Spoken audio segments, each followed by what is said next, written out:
2021년 마지막 주일 예배를 허락하신 하나님께 모든 감사와 영광을 올려드립니다. 올 한 해 동안 여러분 얼마나 수고들이 많으셨습니까? 오늘 말씀을 통하여 하나님께서 우리를 위로하시고 새 힘 주시는 주님의 은혜가 충만히 임하시기를 주님의 이름으로 축원드립니다. 여러분 바다 좋아하십니까? 대한민국은 삼면이 바다로 둘러싸여 있어서 그 세 개의 바다가 각각의 매력이 있는 것 같습니다. 동해는 동해대로 낭만이 있고, 서해는 서해대로 운치가 있고, 남해는 남해 특유의 또 다른 매력이 있는 것 같습니다. 남해 바다 끝자락에 가면 완도라는 섬이 있어요. 전복과 미역을 좋아하시는 분들이라면 완도를 잘 아실 것이라 생각합니다. 그 완도에서 배를 다시 타고 1시간쯤 가면 노화도라는 섬이 나와요. 그 노화도에서 배를 타고 더 들어가면 구도라는 작은 섬이 하나 있습니다. 이 섬을 가려고 서울에서 출발하면 완도까지 차로 5시간을 달리고 배를 2번 갈아타야 하는데 부지런히 움직이고 배 시간이 잘 맞아도 7시간에서 8시간이 걸립니다. 이 구도라는 섬에 가면 낙도 선교회 소속으로 파송이 되어 몇 가구 되지 않는 그 섬의 영혼들을 품고 기도하며 복음 전하며 교회를 지키시는 목사님이 한 분 계세요. 밤바다를 비추는 등대처럼 그 섬을 묵묵히 지키고 계신 그 목사님은 제가 청년부 시절에 만났던 저의 은사세요. 제가 모르는 농어촌 목회자들을 초청해서 제주도에서 목회자 수련회를 한번 개최한 적이 있는데 그때 그 목사님 부부를 초청한 적이 있었습니다. 목사님 사모님 그 제주도에 오셔서 하셨던 말씀이 낙도에서 수십 년간 사역을 했지만 정작 제주도에 처음 와본다. 그 말씀을 듣고 제가 마음이 좀 짠했던 적이 있고요. 또 교제하던 중에 구도섬의 복음화를 위해 오랜 동안 기도하던 중에 하나님께서 노화도와 구도 사이 큰 다리를 하나님이 놓아주셨다 하면서 어린아이처럼 기뻐하시던 그 표정이 생각이 납니다. 제가 목사님을 뵈면 섬에서 사역한다는 것이 얼마나 치열하고 고독하며 동시에 얼마나 영광스럽고 존귀한 일인지를 생각하게 됩니다.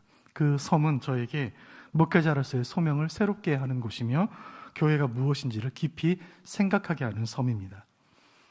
오늘 본문에는 외딴 섬에서 사역하던 한 목회자가 등장합니다. 그리스 남방 100km 지중해 상에 위치한 이 섬의 이름은 크레타 섬입니다. 성경은 그레데 섬이라고 표기하고 있습니다. 이 섬은 문명이 발달할 만큼 기후 조건이 괜찮았고 그 좋은 환경 탓에 섬 사람들은 게으르고 행실이 부도덕했어요. 바울이 로마로 호송이 될 때 이 섬을 지나게 되었는데 그것이 인연이 되어 AD 62년에 바울은 그레데 섬에서 사역한 한 목회자에게 편지 한 통을 보내게 되었으니 이 편지가 그 편지를 받는 사람의 이름을 딴 디도서이고 2021년 마지막 주일에 우리에게 주시는 하나님의 말씀이에요.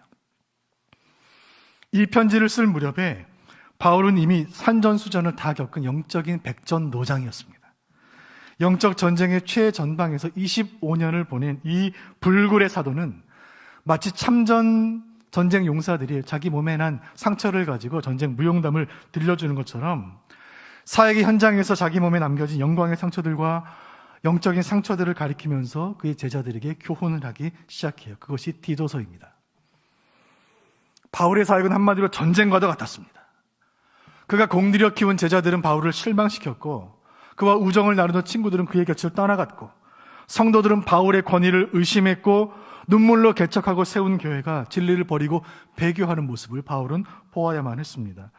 영광의 상처들로 가득한 바울의 목회 인생은 제자 디도의 입장에서는 돈으로도 살 수 없는 가치 있는 너무나 귀한 교훈들이었습니다. 바울이 그레데 섬에 처음 방문한 것은 가이사의 법정에 서기 위해 로마로 이송되던 중이었습니다. 갑자기 북풍이 강하게 불어서 바울이 탄 배가 어쩔 수 없이 그레데 섬에 도착하게 됩니다. 그 섬에 머무는 동안 바울은 지도자도 없고 무엇을 해야 할지도 알지 못하는 외딴 섬에 고립되어 있는 한 작은 교회를 보게 됩니다. 그리고 그 섬을 제자인 디도에게 맡기게 돼요. 디도는 참 특별한 사람이었습니다. 바울과 동역했던 이 동역자는 바울이 목회적인 어려움을 만날 때마다 선교지에서 어려움을 당할 때마다 그 문제를 탁월하게 해결해 주었던 해결사 같은 사람이었어요. 젊고 패기 있는 이 크리스찬, 바울 서신에 보면 바울이 디도를 얼마나 아꼈는지를 알 수 있는 표현들이 곳곳에 등장합니다. 디도서 1장 4절에 이런 말씀이 있어요. 나의 참 아들 된 사람이다. 고린도후서 2장 13절에는 내 형제다라고 말해요. 고린도후서 8장에 보면 나의 동료요 동역자라고 디도를 부르고 있습니다. 이렇게 신앙적으로 좋은 자질을 가지고 있던 디도가 목회 현장에서 바울과 동역하는 중에 배우고 익힌 그런 경험이 더해졌을 때 그 척박한 섬 그레데 섬의 교회를 세우는 일에 딱 맞는 인물이 되어 있었습니다. 1장 5절 본문 말씀 보겠습니다. 디도서 1장 5절 시작.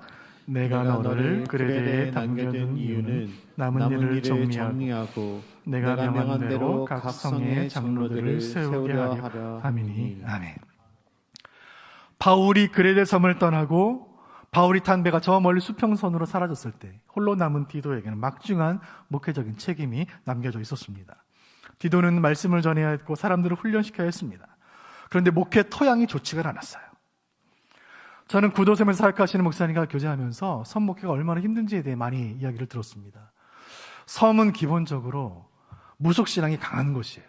남편들이 배를 타고 고기를 잡으러 떠나면 한 달이고 두 달이고 돌아오지 않을 때 그 아내들은 집에서 무속신앙에 그 우상들에게 빌며 절하는 것이 너무나 일상화되어 있는 곳이 섬이에요.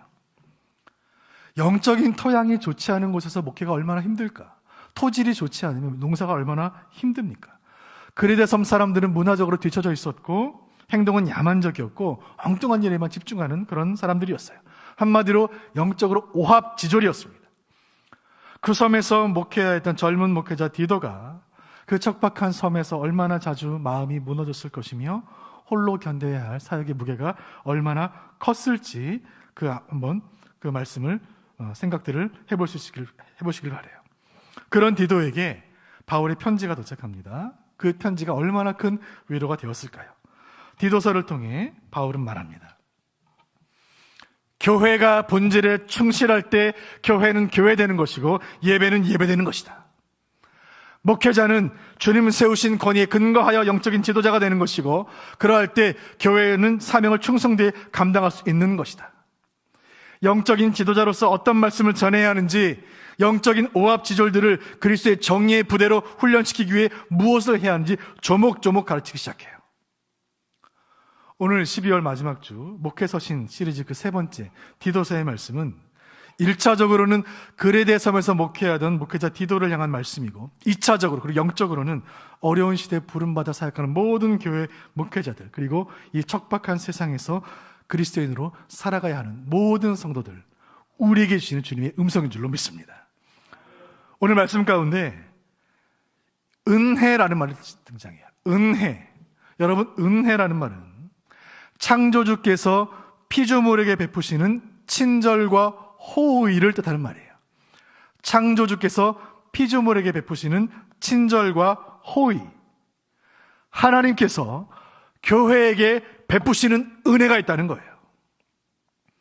세상의 어떤 공동체나 단체나 기관에도 허락하지 않으셨던 교회에게만 주시는, 교회만이 누리는 특별한 은혜가 있다는 거예요. 바울은 그 은혜를 알았던 목회자이고 이제 그 디도에게 그 은혜를 전하기를 원했습니다. 복음의 비밀을 깨달은 사람만이 복음을 전할 수 있고 은혜를 받은 사람만이 은혜를 전할 수 있기 때문에 그래요. 바울은 오늘 본문 가운데 목회 현장과 성도의 삶에서 발생하는 모든 문제를 해결하는 열쇠가 있으니 그것은 은혜라고 말해요. 그리고 하나님께서 교회에게 주시는 네 가지 은혜에 대해 차례로 한 가지씩 말씀을 전하고 있습니다. 한 가지씩 그 은혜를 살피도록 하겠습니다. 하나님께서 교회에게 주시는 첫 번째 은혜는 구원의 은혜입니다. 같이 읽어보겠습니다. 시작. 구원의 은혜. 본문 디도서 2장 11절은 이렇게 말합니다. 11절 보겠습니다. 모든 사람에게 구원을 주시는 하나님의 은혜가 나타나. 아멘. 한글 성경에서는 구원을 주시는 하나님의 은혜가 나타났다 이렇게 되어 있습니다. 이것이 한글 어순이에요. 근데 한글로 번역되기 전에 원문의 어순을 보시면 나타났다 하나님의 은혜가 모든 사람에게, 나타났다 하나님의 은혜가, 이렇게 어순이 되어 있어요. 사도 바울은 디도에게 편지를 보내 이야기하는 그 첫 번째 교훈으로 이렇게 말합니다. 나타났도다 하나님의 은혜가. 교회를 통해 하나님의 은혜가 나타난다는 말씀이에요. 마치 새벽에 솟아오르는 태양처럼 온 누리에 어둠을 물리치고 빛을 비추는 의의 태양과 같이 감추어졌던 은혜가 교회를 통해 나타난다는 말씀이에요. 무대의 막이 활짝 열리는 것처럼, 우리가 어제 성탄절에 나눈 말씀처럼 아기 예수님이 땅에 오신 그 순간, 성령으로 잉태되어 구유에 누이신 것을 사람들이 보는 그 순간, 큰 별이 빛난 그 순간, 동방박사들이 예물을 바친 그 순간, 천사들의 노래가 울려 퍼진 그 순간에 모든 사람에게 구원을 주시는 하나님의 은혜가 온 세상에 나타났다는 거예요. 그것이야말로 교회를 통해 주시는 첫 번째 은혜, 곧 구원의 은혜다, 하나님께서 말씀하고 있는 거예요. 디도요, 교회의 목회자여, 지도자여, 그대가 깨달아야 할 첫 번째 은혜가 있으니, 평생 구해야 할 은혜가 있으니, 그것은 구원의 은혜인 것을 기억할지어다. 교회의 머리 되시는 그리스도께서 그의 몸된 교회를 통하여 구원의 은혜를 나타내시는 줄로 믿으시길 바랍니다. 영국인 목사님 가운데 존 하퍼라는 목사님이 계셨어요. 이 영국 목사님이 미국에 있는 교회에 강사로 초청을 받아 미국으로 가시는 그 여행길을 떠났습니다. 6살 난 딸과 함께 미국으로 가기 위해 여객선에 올랐는데 그 배가 타이타닉이었어요. 사진 한번 보여주시죠. 1912년 4월 존 하퍼 목사님이 딸과 함께 올랐던 이 타이타닉은 빙산과 충돌하여 침몰하기 시작해요. 차가운 북대서양 얼음바다, 빙산이 둥둥 떠다니는 차가운 바다에 빠진 거예요. 6살 딸을 구명보트에 먼저 태우고 존 하퍼 목사님은 그 배에 타지 않고 그 인생의 마지막 사역을 시작하십니다. 얼음바다를 헤치고 다니면서 그 바다 위에 둥둥 떠있는 사람들에게 복음을 전하기 시작한 거예요. 수백 명의 사람들에게. 물 위에 떠있는 작은 나무 조각 파편 하나 붙잡고 차가운 바다에서 덜덜 떨고 있는 젊은이에게 다가가 이렇게 얘기했습니다. 당신은 구원을 받으셨습니까? 아니요. 사도행전 16장 31절 말씀을 그대로 전해요. 주 예수를 믿으라. 그리하면 너와 네 집이 구원을 얻으리라. 큰 소리로 복음을 전했어요. 그런데 이 젊은이가 예수를 영접하지 않아요. 대답하지 않아요. 시간이 없었기 때문에 그대로 두고 다른 곳으로 가서 복음을 전하기 시작합니다. 복음을 전하다가 물길에 쓸려서 다시 그 청년을 다시 만나게 된 거예요. 이 목사님이 젊은이에게 다시 묻습니다. 구원을 받으셨습니까? 아니요. 이제는 시간이 없었어요. 마지막으로 이 하퍼 목사님은 숨을 거두며 이렇게 말합니다. 주 예수를 믿으세요. 그러면 구원을 받을 것입니다. 그리고 이 목사님은 사망하셨어요. 그 순간 구명보트가 도착했고 젊은이는 구출되었습니다. 몇 년이 흘렀습니다. 타이타닉 그 사고에서 살아남은 생존자들이 모여서 자기들의 이야기를 나누는 그 시간이 캐나다에서 열리게 됩니다. 그 모임에 이 젊은이가 참여했어요. 그리고 자기는 이렇게 자신을 소개합니다. 저는 존 하퍼 목사님의 복음 전도를 듣고 구원받은 사람입니다. 여러분, 지금도 얼마나 많은 사람들이 차가운 파도에 휩쓸리며 마지막 순간을 기다리고 있습니까? 그런데 우리는 얼마나 자주 이 사실을 잊고 살고 있습니까? 사랑하는 수원북부교회 교우 여러분, 영혼 구원을 위하여 절박한 심정으로 기도하고 계십니까? 우리 마음 가운데 구원을 위하여 품고 기도하는 영혼이 한 사람도 없다면 우리는 대체 누구입니까? 우리가 세상살이에 너무나 바쁘고 먹고 사는 일에 분주해서 구원의 감격이 식어버렸고 영혼 구원에는 열정이 식었다면 이 시간 말씀을 통하여 우리에게 예비된 천국의 영광을 바라보시기를 바랍니다. 동시에 우리가 받아야 했을 지옥의 형벌을 생각해 보시길 바랍니다.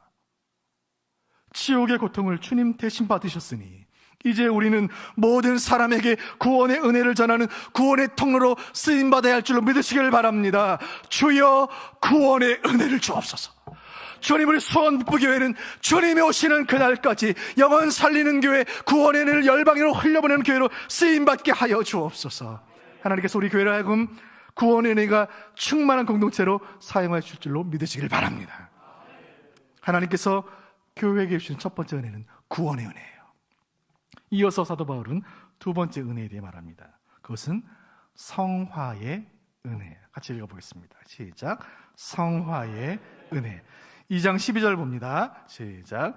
우리를 양육하시되 경건하지 않은 것과 이 세상 정욕을 다 버리고 신중함과 의로움과 경건함으로 이 세상에 살고. 아멘.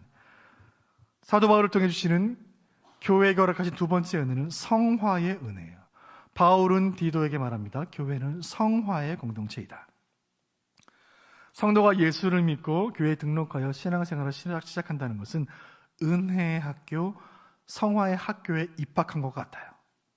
성도는 성령의 학교에서 말씀을 배우고 성도들과 함께 교제하며 성장해 나가는 거예요. 이 과정을 성화라고 불러요. 성화를 위해서는 버려야 할 것이 있습니다. 본문 가운데 경건하지 않은 것과 이 세상 정욕을 버리고 말씀해요. 여러분, 신앙은 버리는 거예요. 경건하지 않은 것을 버리고 세상의 정욕을 버리고 내 고집을 버리고 내 자아를 버리는 거예요. 동시에 오늘 말씀은 이야기합니다. 신중함과 의로움과 경건함으로 이 세상을 살아야 한다. 여러분, 신앙은 지키는 것입니다. 신중함을 지키고 의로움을 지키고 경건함을 지키는 거예요. 세상 속에 살아가면서 세상에 살다 보면 마치 자석을 모래에 쭉 훑으면 쇳가루들이 달라붙는 것처럼 세상 살다 보니까 우리 생각이 달라붙는 죄악들, 우리 마음에 침투하는 욕망들을 끊임없이 버려야 하는 거예요. 마치 진공청소기로 청소할 때 청소기 흡입구에서 먼지를 빨아들이는 것처럼 세상이 우리를 빨아들일 때 세상의 유혹으로부터 우리의 경건을 지키고 믿음을 지키고 성도의 품격을 지켜야 하는 거예요.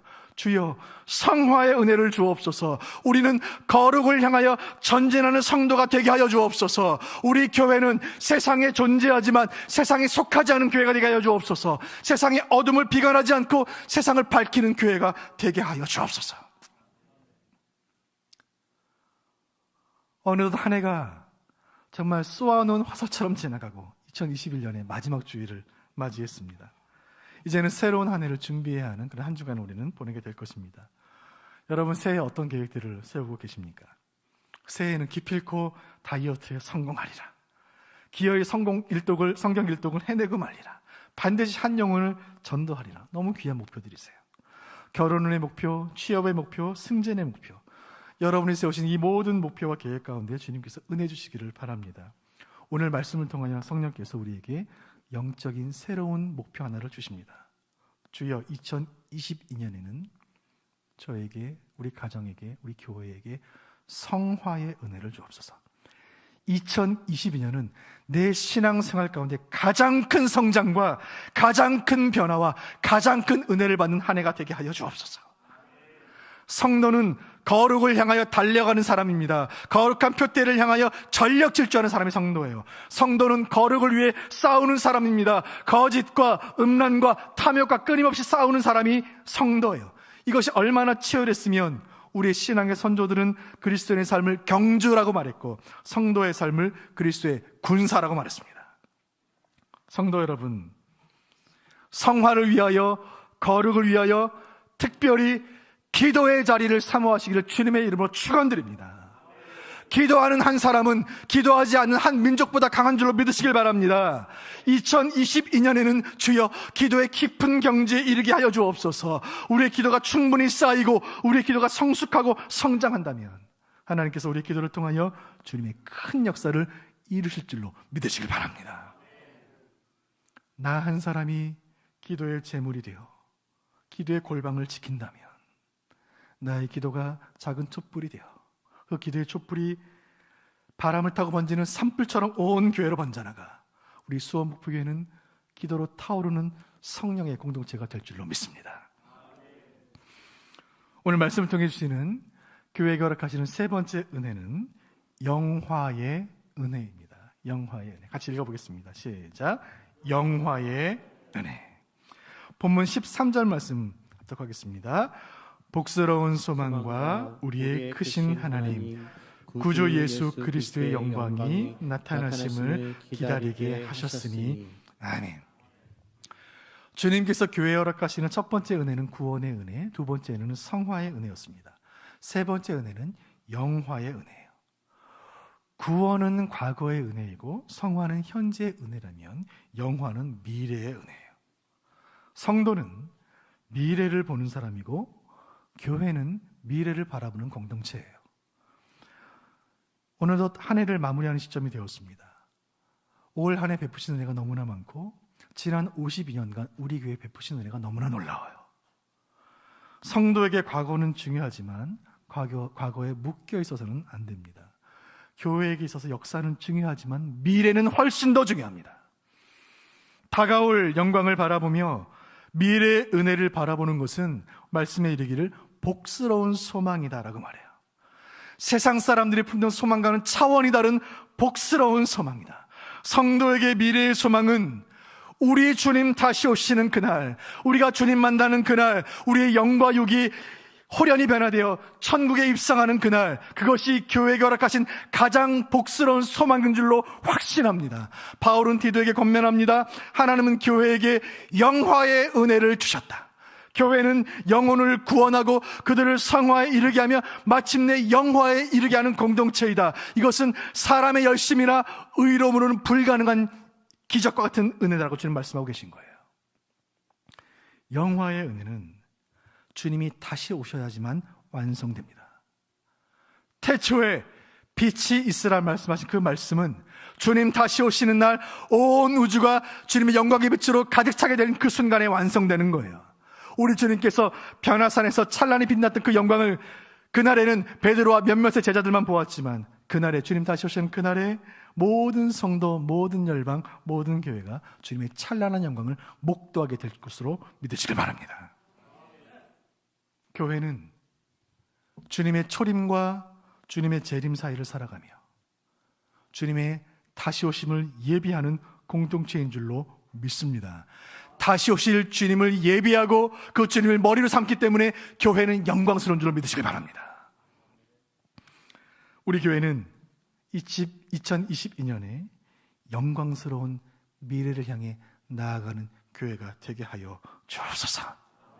수원 북부교회는 누구를 만나든지 자신 있게 이야기할 만한 아름다운 역사와 전통을 가진 교회입니다. 그러나 그 은혜를 넘어 구원의 은혜와 성화의 은혜를 넘어 영화의 은혜를 바라보게 하여 주옵소서.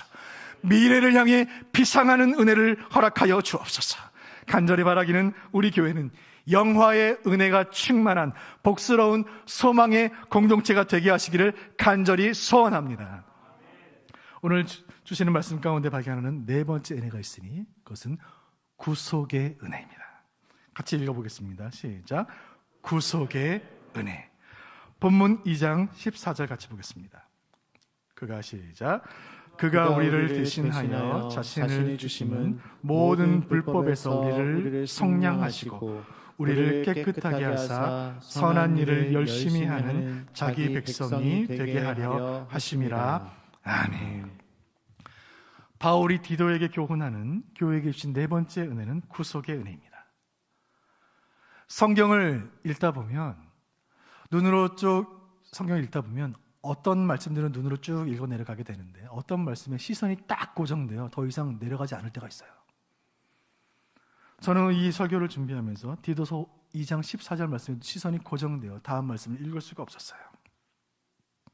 계속 그 말씀에 머무르게 하셨어요. 그가 우리를 대신하여 자신을 주셨다.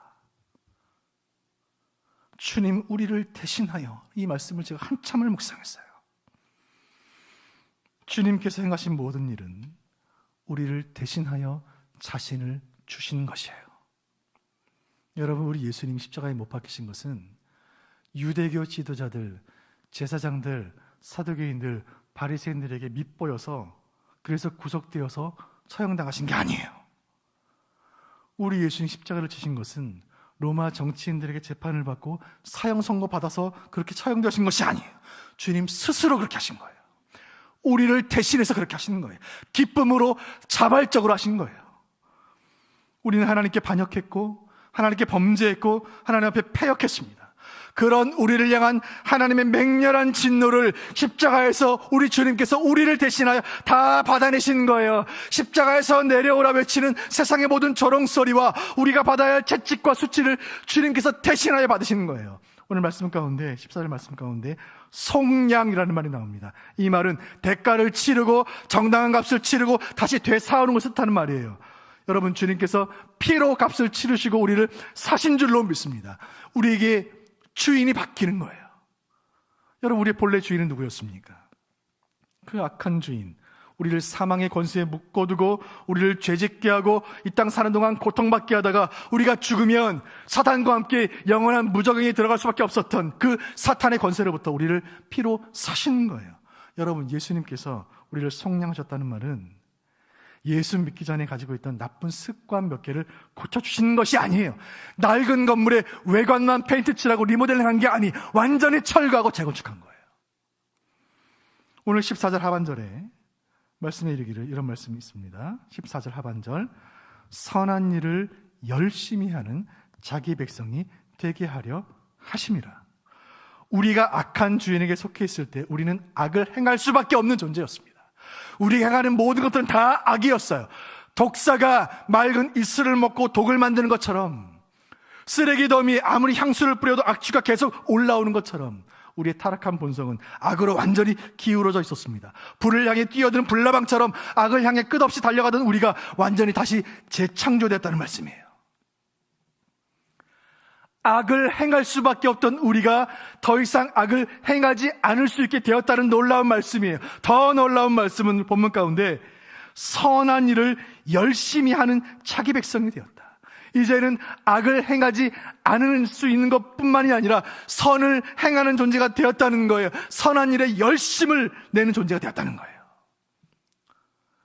학교 운동회 때 결승점을 향해 숨이 턱이 차오르도록 앞만 보고 열심히 달렸던 것처럼 선을 향해 달려가는 인생이 되었다는 말씀이에요. 끝없이 악을 향하던 우리가 선을 알게 되고 선을 행하되 열심히 행하는 자가 되었으니 주님께서 베푸신 구속의 은혜인 줄로 믿으시기 바랍니다. 그리스도께서 핏값으로 속량하시고 다시 창조하신 그리스도의 새로운 피조물을 그리스도인이라고 불러요. 오늘 본문에는 우리가 그리스도의 죽음과 부활로 만들어진 새로운 창조물을 이루는 것을 뜻하는 특별한 단어 하나가 등장합니다. 우리 14절 하반절 다시 한번 보겠습니다. 14절 하반절, 선한 일을 열심히 하는 자기 백성이 되게 하려 하심이라. 자기 백성이라는 말에 줄을 하나 꺼놓으시면 좋겠습니다. 자기 백성. 여러분, 이 말은 다른 성경에 나오지 않는 특별한 말이에요. 이 말이 번역되기 이전의 단어가 헬라어로 이렇게 됩니다. 그 단어는 페리우시오스라는 말이에요. 다른 본문에 안 나와요, 이 말이. 이 말을 우리가 이전에 보던 개역 한글 성경에는 그래서 이 단어를 친백성이다라고 번역했어요. 이 말은 그의 소유된 백성이다. 그가 소유하신 백성이다. 특별한 백성이다. 구별된 백성이다. 독특한 백성이다. 하나님께서 열심으로 사랑하시는 백성이라는 뜻이에요. 그리스도께서 핏값으로 정당에 지불하시고 되사신, 그래서 완전히 재창조하신 그리스도의 창조물이라는 뜻이에요. 교회는 그리스도의 친백성인 줄로 믿으시기를 바랍니다. 주님께서 교회를 향하여 네 가지 은혜, 구원의 은혜, 성화의 은혜, 그리고 영화의 은혜, 구속의 은혜를 허락하셨습니다. 세상의 어떤 단체, 어떤 나라, 어떤 정당, 어떤 조직에도 이 은혜를 허락하신 적이 없어요. 저와 여러분은 그리스도의 소유된 백성, 그리스도의 친백성이에요. 교회는 그리스도께서 생명처럼 소중하게 여기신 하나님의 백성들이에요. 로마에 있어도 그것은 교회이며, 저 외딴 섬 그레데 섬에 있어도 그것은 교회이며, 전라남도 완도에 있어도 그것은 교회이고, 바벨론에 있어도 교회는 교회인 것입니다. 무덤 지하에 있어도 그것은 교회인 거예요. 교회가 어디에 있든지 주님은 그 소유된 백성, 교회를 지키시는 줄로 믿으시길 바랍니다. 우리 주님은 자기 백성을 지키시기 위해 무엇이든지 하실 거예요.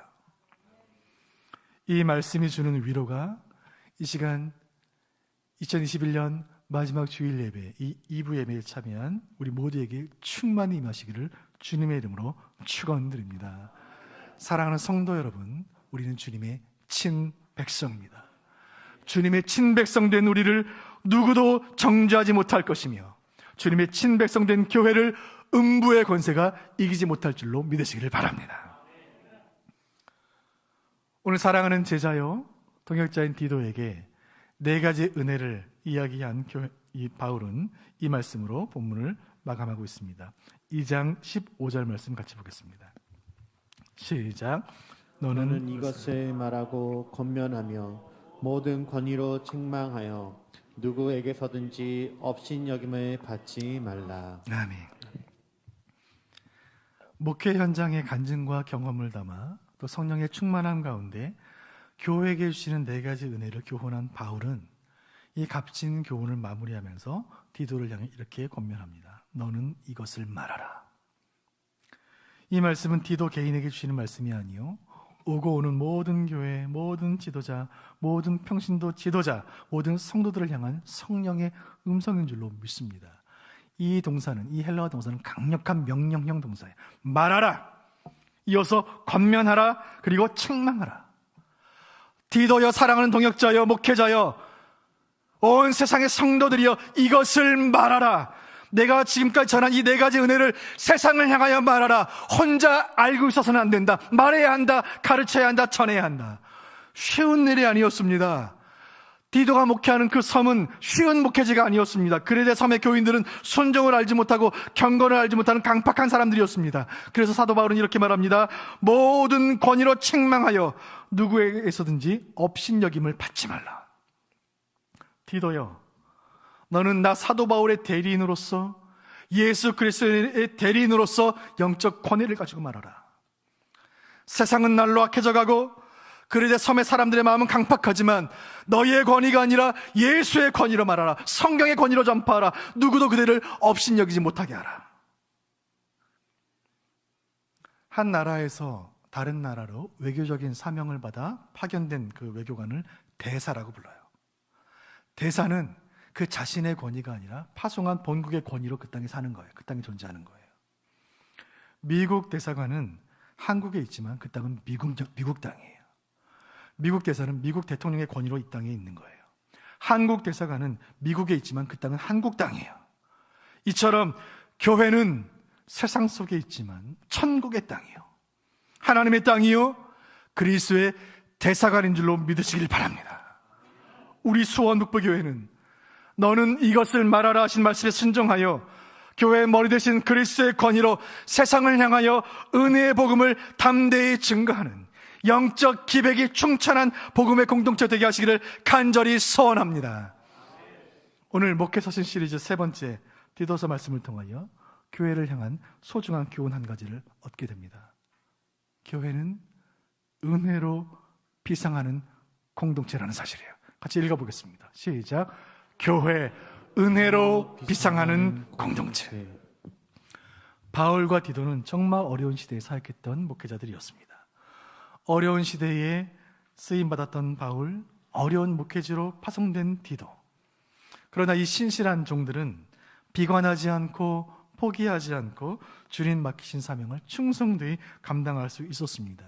그 마음의 중심에 교회에게 허락하신 그 은혜를 의지하며 주여 은혜를 주옵소서, 은혜를 붙잡는 절박한 심령이 있었기 때문입니다.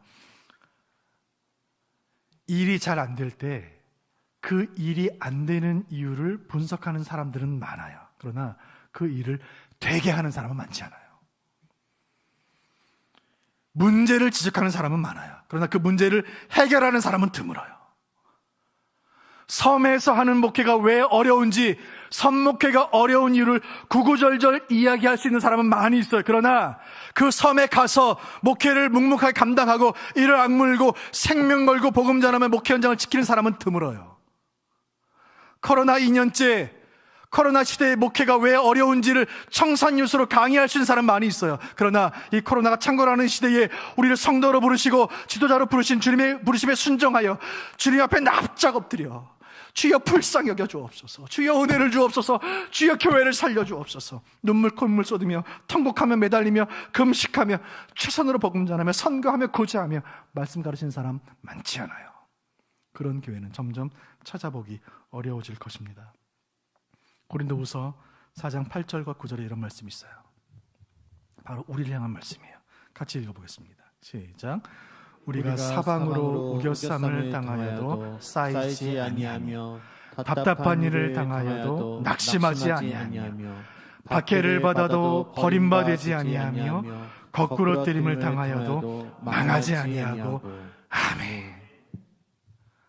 마치 그 척박한 그레데 섬에 파송되어 저 망망한 바다를 바라보며 고독과 싸우며 고립과 싸우며 사방에 우겨쌈을 당한 것 같은 그 답답한 마음으로 낙심과 핍박을 이겨내던 그 디도처럼 교회에게 주시는 은혜를 붙잡고 주여 은혜로 돌파하게 하여 주옵소서. 흔들리지 않는 영적 권위를 가지고 안개로 사방이 막혀있는 것 같은 현실을 뚫고 은혜로 비상케 하여 주옵소서. 올 한 해 은혜로 마무리하게 하신 주님께 감사하며 새로운 한 해 은혜로 비상케 하실 것을 기대하는 여러분 되시기를 바랍니다. 살아계신 하나님께서 친백성된 우리를 위하여 예비하신 특별한 은혜가 우리 교회와 여러분의 삶 가운데 충만하시기를 주님의 이름으로 축원드립니다.